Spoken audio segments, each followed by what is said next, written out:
I'm reliably informed by most of our members of parliament that many of them from the UDA party have appended their signatures and are in support of that motion of impeachment.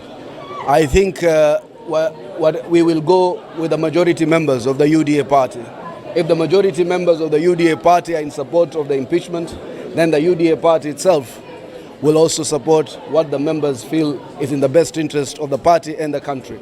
And in fact, should that motion of impeachment sail through, our immediate concern then will be to eject him also as a member of the party, because then you cannot be found to be grossly incompetent, grossly undermining the constitution and national unity, and then still become a ranking member of this party. So I think if I were a parliamentarian myself, I will find sufficient ground to impeach. In following up with what Honorable Nyakundi has said, you cannot preach the gospel of ethnicity, malice, division, gospel of exclusion, gospel that tries to incite one group of people against another.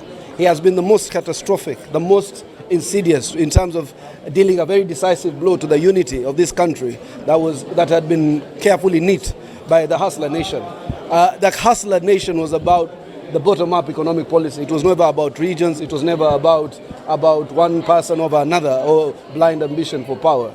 It was a narrative that was hoped will uplift the masses of the country, so that a lot of us then can come into the economic bracket and avoid the culture of exclusion. What we have seen him doing is to argue for the same old policies of malice, of division, of hatred, of ethnicity, of exclusion of others. And I don't think it is proper and right to have a deputy president who is actually himself the actual threat to national unity. Let me first allow the Member of Parliament for Gitutu Chache, who is also the National Treasurer of UDA, to speak to that matter. Then I will finalize it. Okay, thank you so much. My name is Japheth Nyakundi, Member of Parliament for Kitutu Chache North, and I'm also the National Treasurer of the UDA party. We are here today because 2 weeks ago we started the Comrades chapter. The Comrades chapter is all about leadership and governance and listening to our young people. Our young people in this country, especially the youth, need a sense of hearing, and they need a sense of communication. That's why we are here today. As a party, we said we will mentor the young people of this country because we believe that they are the leaders of today. So as a party, we will be moving across the country on issues to do with talking to the young people of this country, because that is the manifesto of UDA, and that is how UDA was built.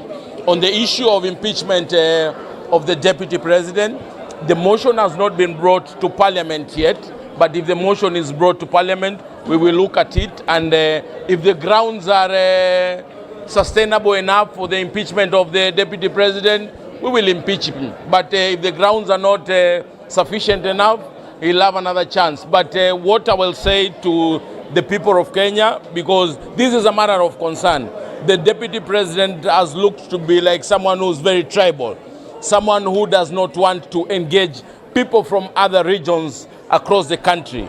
He's said to be a Mrima person. And as a country, we want someone who is a symbol of national unity, who will be visiting other regions and hear the problems of other regions.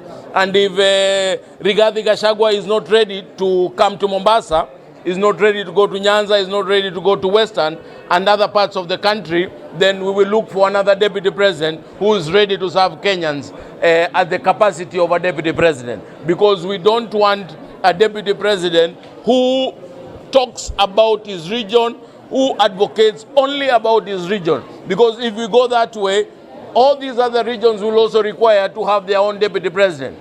And because we don't want to have 8 deputy presidents, we will remove him so that we have a deputy president who is ready to listen to Kenyans and who is ready to serve Kenyans, despite the race, color, region, and where you come from.